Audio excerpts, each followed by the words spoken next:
हरियाणा की हर अपडेट के लिए बेल आइकन दबाएं और सब्सक्राइब करें STV हरियाणा न्यूज। हुई बातचीत जो बेनतीजा निकली, उसके बाद अब किसानों ने सीधे तौर पर कह दिया है कि अब ये मामला सुप्रीम कोर्ट में ही साफ हो पाएगा। आपको बता दें, कृषि कानून के मुद्दे पर किसानों और सरकार के बीच शुक्रवार को हुई बैठक बेनतीजा रही। सरकार और किसान अपने अपने रुख पर अड़े हुए हैं। एक और जहां सरकार ने ये साफ कर दिया है कि वो कृषि कानून को वापस नहीं लेगी, तो वहीं किसान तीनों कृषि कानूनों को वापस लेने की मांग पर अड़े हुए हैं। बैठक में कृषि मंत्री ने कहा कि किसान नेताओं को देशहित में आंदोलन को वापस लेना चाहिए। बैठक में सरकार ने यह भी साफ कर दिया है कि वो कानून वापस नहीं लेगी। वहीं किसानों ने कहा है कि वो कानून को वापस कराना चाहते हैं और उनको इसके अलावा कुछ भी मंजूर नहीं।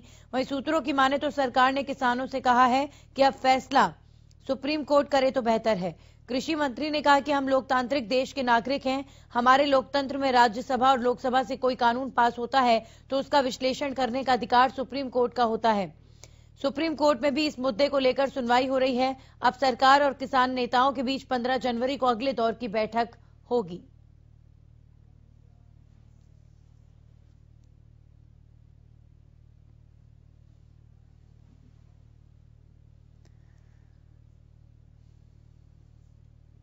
वहीं किसानों के साथ बातचीत के बाद कृषि मंत्री नरेंद्र सिंह तोमर का बयान भी सामने आया है। कृषि मंत्री ने कहा कि कानूनों पर चर्चा हुई लेकिन कोई फैसला नहीं हो सका। सरकार ने आग्रह किया है कि अगर किसान संगठन तीनों कृषि कानूनों को निरस्त करने के अलावा कोई विकल्प दें तो हम इस पर विचार करेंगे, लेकिन कोई विकल्प प्रस्तुत नहीं किया जा सका। कृषि मंत्री ने कहा कि अब 15 जनवरी को अगली बैठक करने का फैसला लिया गया है।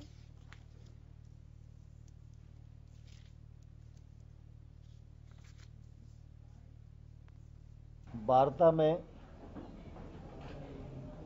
तीनों कानूनों से संबंधित ही चर्चा होती रही, लेकिन कोई निर्णय आज नहीं हो सका।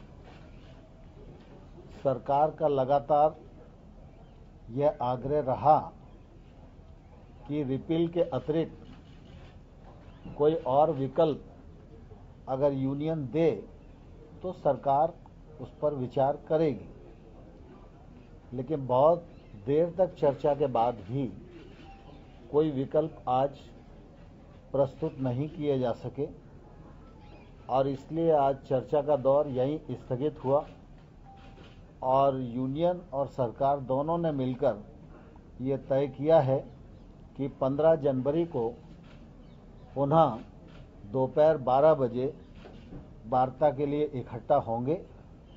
वो लोग भी अपने यहाँ बात करेंगे, हम लोग भी अपने यहाँ बात करेंगे और मुझे आशा है कि 15 तारीख की जो बैठक होगी उसमें कोई समाधान ढूंढने में हम लोग सफल होंगे। 2 बजे प्रारंभ हुई।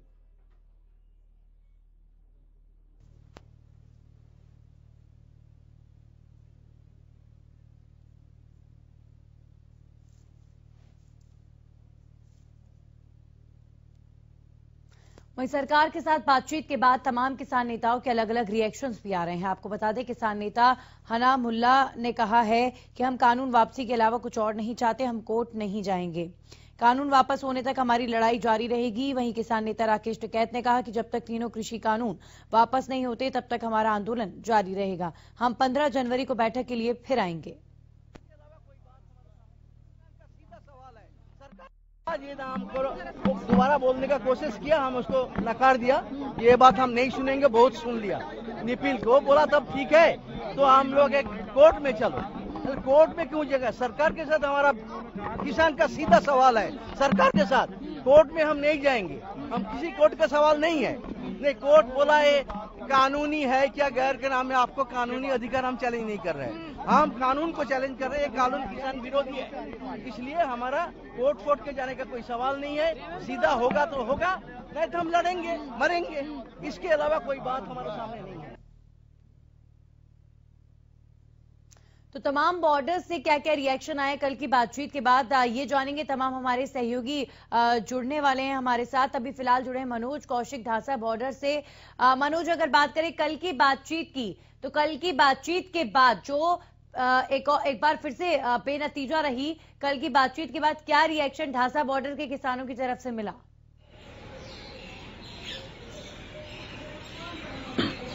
किसानों को पहले ही बातचीत को लेकर आश्वस्त नहीं थे और यही परिणाम कल जो देर रात बैठक के बाद किसान नेताओं ने कहा है, वही किसान सोच रहे थे कि बैठक में कोई अच्छा या सकारात्मक नतीजा नहीं निकलेगा। इसको लेकर किसान पहले ही आश्वस्त थे कि कोई परिणाम नहीं निकलेगा। लेकिन किसानों ने जो बैठक के बाद जो रिएक्शन दिया है वो यह है कि न तो वो सुप्रीम कोर्ट जाएंगे, जिस प्रकार से सरकार ने कहा कि फैसला जो सुप्रीम कोर्ट में हो सकता है और किसान चाहे तो सुप्रीम कोर्ट पहुंच सकते हैं, लेकिन किसानों का कहना है कि न तो सुप्रीम कोर्ट जाएंगे, उनका जो परिणाम है वहां आंदोलन के दौरान सड़क पर बैठकर ही होगा।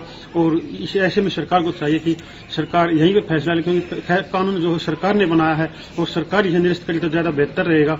और आज की अगर बात करें तो किसान जो है, आज किसानों की जो रणनीति है ढासा बॉर्डर के ऊपर, किसान जो आज सर छोटूराम की पुण्यतिथि मनाएंगे। इसके लिए किसान नेताओं ने आह्वान किया ज्यादा से ज्यादा संख्या में जो किसान एकत्रित हो और वह आज संकल्प लेंगे कि जब तक कानून वापस नहीं होगा वो सिर्फ यहाँ सड़क पर बैठे रहेंगे। इसके अतिरिक्त न तो कहीं और कोई दरवाजा खटखटाएंगे और न ही कोई अन्य कार्य करेंगे। उनका कहना है कि वह आज पुण्यतिथि के अवसर पर यहाँ एक बड़े स्तर पर संकल्प लिया जाएगा और किसान एकत्रित होंगे। नंदिनी जी बिल्कुल, आप देखते हैं कि आगे किसानों की क्या रणनीति होती है। वहीं आज सिंघू बॉर्डर पर किसान नेता मीटिंग करेंगे, तो क्या आप किसान अपना आंदोलन और ज्यादा तेज करेंगे इन दिनों में, क्या खबर है? जी, किसान तो अपना आंदोलन तेज कर सकते हैं, क्योंकि इनका जो किसान संगठन है वहां से जो इनकी अपील होती है उसी के आधार पर ढासा बॉर्डर पर काम जो रणनीति है उसके तहत काम किया जाता है। किसान जो निरंतर बड़े नेताओं के टच में रहते हैं और बड़े नेताओं के आह्वान पर यहाँ की आगे जो कार्रवाई होती है किसान आंदोलन के दौरान वो पूरी की जाती है। जी बिल्कुल मनोज, अगर बात करें ढासा बॉर्डर की, तो अभी फिलहाल वहां पर जहां किसान बैठे हुए हैं वहां पर ट्रैफिक की क्या स्थिति है? क्या अभी भी वहां पर हाईवे और सड़क जो है वो ब्लॉक कर रखी है किसान ने?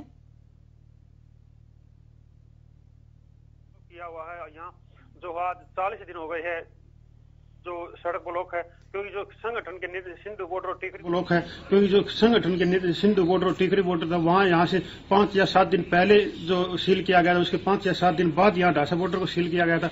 और जो पूरी तरह से दोनों तरफ से ही ढासा बॉर्डर को सील किया हुआ है। और यहाँ जो मैं यहाँ आपको बताना चाहूंगा कि ये जो ढासा बॉर्डर का रास्ता है जो झज्जर जिले को दिल्ली से जोड़ने वाला, दिल्ली के द्वारका और पालम को जोड़ने वाला एक प्रमुख रास्ता है और इस रास्ते को सील हो गया 40 से 41 दिन हो गए हैं और जो रास्ता पूरी तरह से बंद है। और इसके लिए बहुत बहुत शुक्रिया मनोज आपका तमाम जानकारी के लिए। हमारे साथ हमारे सहयोगी लाजपत जुड़े हैं सोनीपत से, सीधा उनका रुख करेंगे। लाजपत, कल की बातचीत भी बेनतीजा रही, आज सिंघू बॉर्डर पर किसान नेताओं की एक महत्वपूर्ण बैठक होने वाली है, क्या जानकारी? जी बिल्कुल नंदनी, देखिए किसानों का साफ तौर में कहना है कि या तो तारीख पर तारीख और निराशा दो ही चीज मिलती है सरकार की तरफ से, और तीसरी बात है कि लगातार जो है हम आंदोलन पर अड़े हुए हैं, या तो घर जाएंगे या फिर वापस करवाएंगे, कोई चीज करता रहती है। अगर बात करें तो जो सिंधु बॉर्डर जो हिंदू पॉइंट है जो कि पूरे इस आंदोलन को लीड कर रहा है और जो कि जत्थाबंदी है वो भी यहाँ पर बैठक रखते हैं। किसान जो है वो धरने पर बैठे रहते हैं, जो जत्थाबंदी है वो बैठक रखते हैं। लगातार जो तारीख पर तारीख मिल रही है उसको लेकर कहीं न कहीं आम व्यक्ति भी परेशान है इस बात को लेकर कि जल्द से जल्द इस पर कोई फैसला हो। लेकिन साफ तौर में कहा है किसानों ने कि होकर जो है इससे पहले काफी रणनीतियां बनती हुई नजर आ रही है। लगातार जो है हालात पर दिल्ली पर कुछ करना है, इससे पहले अगर कोई सरकार कुछ कदम उठाती है या कोई बातचीत करती है या कोई इसमें निर्णय लेती है तो ये तो आने वाला वक्त बताएगा। नंदनी, अगर बात करें तो इस आंदोलन की आपको दिखा दें कि आंदोलन की वजह से सिर्फ एक ही रोड यहाँ पर खुला हुआ है जो कि अलग अलग जगह को जोड़ता है। ये रोड जो है राजस्थान और काफी हरियाणा को जोड़ने वाला रोड है। इसकी हम आज दिन में खबर दिखाने वाले हैं कि इसके हालात कितने गंभीर हैं।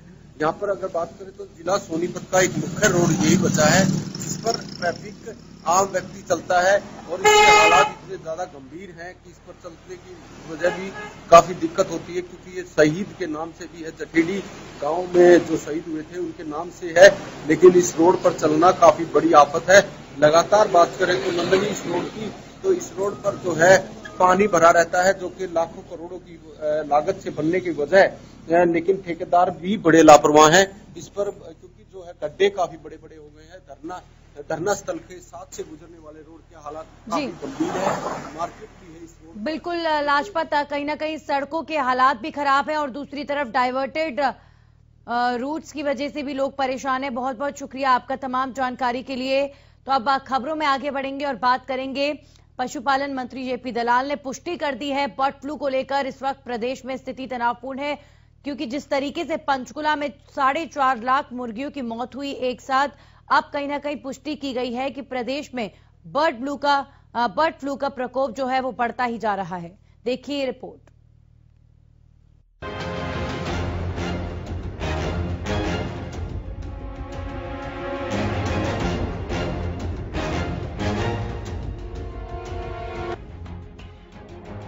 जहां एक तरफ देश में कोरोना वायरस का खतरा अभी भी बना हुआ है, तो उधर बर्ड फ्लू ने भी दहशत बढ़ा दी है।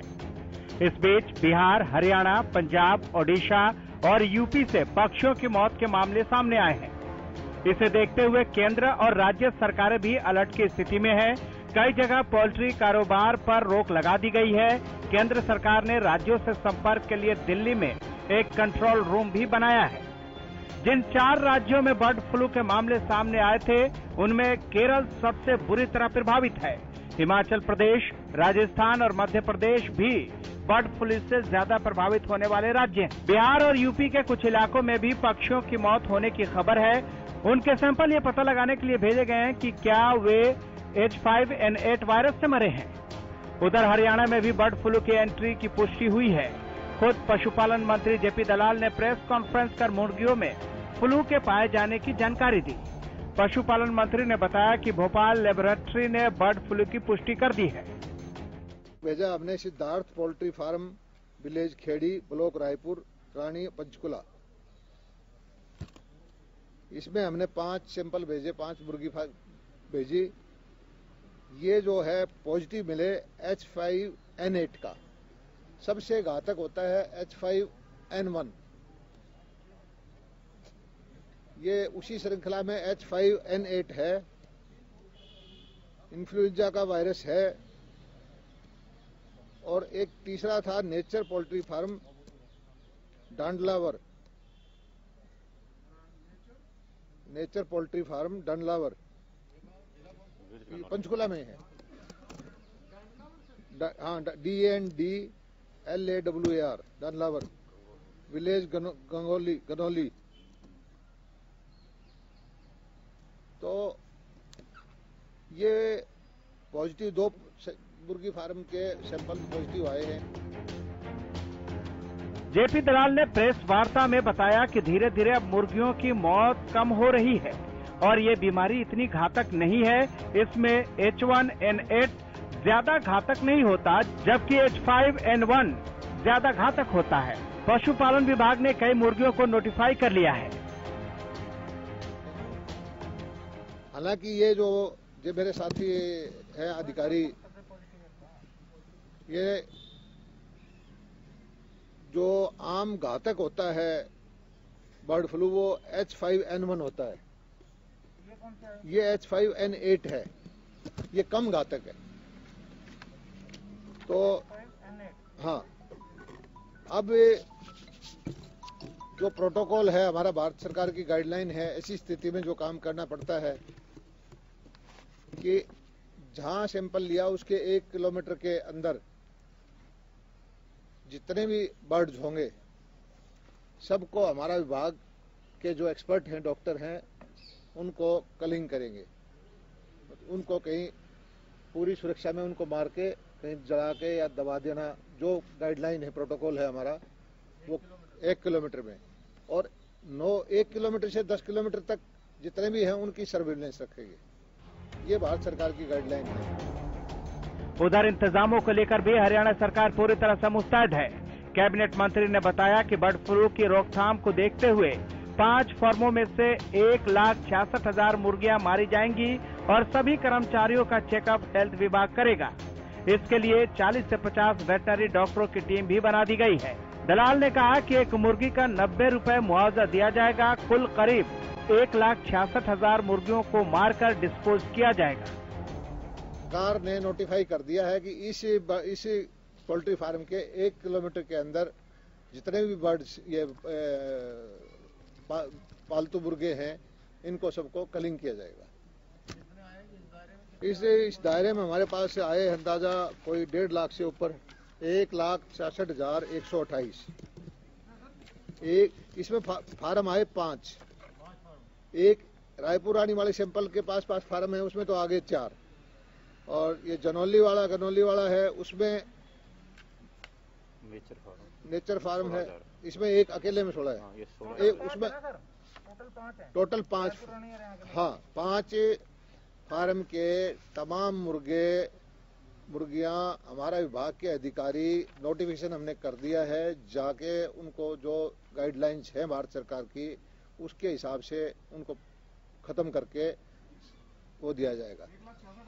हाँ, और उनमें जितने कर्मचारी हैं, उन मुर्गी फार्म में जितने भी एरिया का है, उनको हमारा हेल्थ डिपार्टमेंट है, ये तो हो गया वेटरनरी का, हेल्थ डिपार्टमेंट भी उनकी जांच करेगा कि इनके अंदर किसी उनके सैंपल लेके टेस्ट करेंगे या वॉच एंड वार्ड रखेंगे, किसी को जुकाम है, खांसी, ये बीमारी है कोई चीज।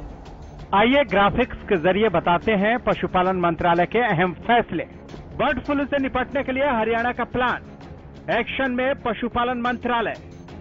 हरियाणा में बर्ड फ्लू की पुष्टि, भोपाल लेबोरेटरी ने की पुष्टि। 4 लाख से ज्यादा मुर्गियों की मौत। जांच में H5N8 के वायरस की पुष्टि। वायरस का सबसे घातक strain H5N1। Bird flu positive मुर्गियों को डिस्पोज किया जाएगा। 10 किलोमीटर तक के दायरे के पोल्ट्री फार्म्स पर नजर। इस दायरे में 5 पोल्ट्री फार्म हैं।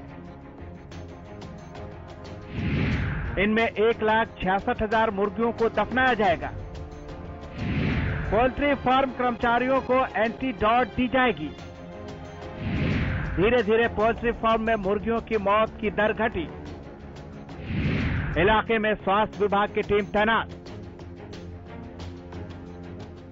सरकार के एक्शन प्लान को देखकर कहा जा सकता है कि हरियाणा में इस फ्लू के वायरस बढ़ने से पहले ही रोक दिया जाएगा। उम्मीद लगाई जा रही है कि हरियाणा में कोई इंसानी जिंदगी इससे प्रभावित नहीं होगी और जल्द ही सभी पोल्ट्री फार्म इस वायरस से मुक्त होंगी।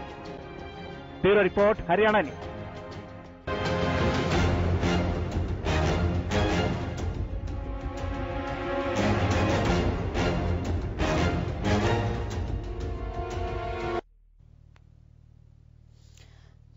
तो प्रदेश में बर्ड फ्लू की पुष्टि की जा चुकी है। आपको बता दें, पशुपालन मंत्री जेपी दलाल ने प्रेस कॉन्फ्रेंस कर पुष्टि की है।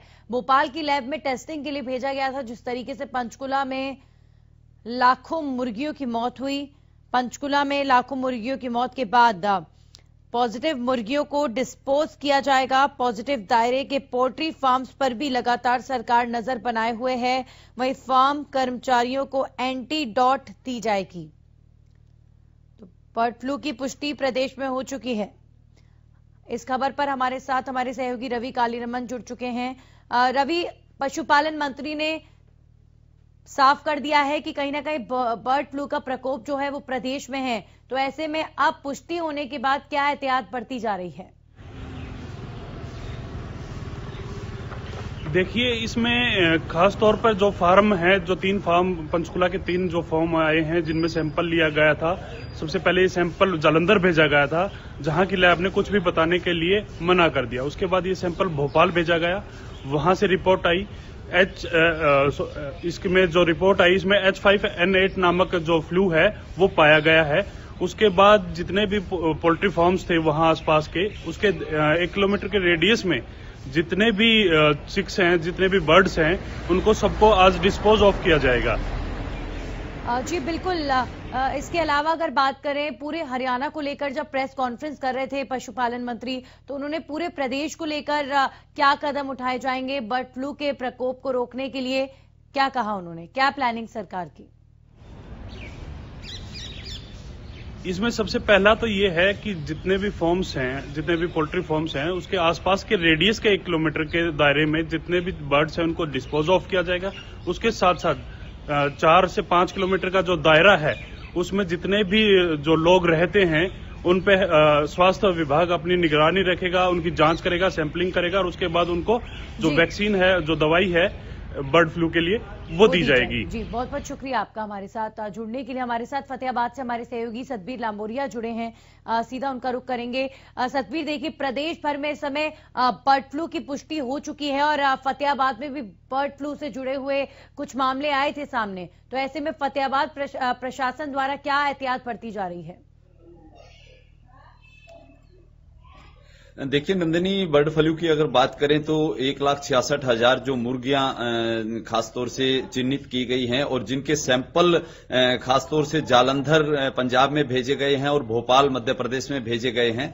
जालंधर के सैंपलों की पुष्टि के बाद में यहां का प्रशासन जो है वो अलर्ट मोड पे आ गया है और कल ही यहां के डीसी जो है नरहरि सिंह बांगड़, उन्होंने अधिकारियों की मीटिंग लेकर के ये आदेश बिल्कुल सख्ती से दे दिए हैं कि किसी प्रकार से भी जो पोल्ट्री फार्म है उनसे किसी प्रकार का कच्चा या पक्का जो कोई भी मीट है वो उसको सप्लाई ना किया जाए। और इसी प्रकार से जो डिप्टी डायरेक्टर पशुपालन है उनको विशेष तौर से कमान सौंपी गई है और वो हर जगह जाकर के होटलों से और सब जगह से सैंपलिंग लेने का कार्य कर रहे हैं। इसके साथ ही लोगों को एहतियात बरतने के लिए बोला गया है और साथ ही जो प्रशासन है वो हर जगह जो पोल्ट्री फार्म है उनको चिन्हित करके वहां से किसी प्रकार के जो बीमार पक्षी हैं वो बीफ के लिए सप्लाई ना किए जा रहे हों, ऐसा उन प्रशासन की ओर से प्रबंध किया जा रहा है, आदेश दिए जा रहे हैं। जी, तो क्या सतबीर अभी फिलहाल फतेहाबाद से किसी भी बर्ड फ्लू के मामले की पुष्टि हुई है क्या? देखिए नंदिनी, यहां से कुछ सैंपल लिए गए हैं लेकिन उनकी रिपोर्ट अभी तक नहीं आई है, यानी हम कह सकते हैं कि अभी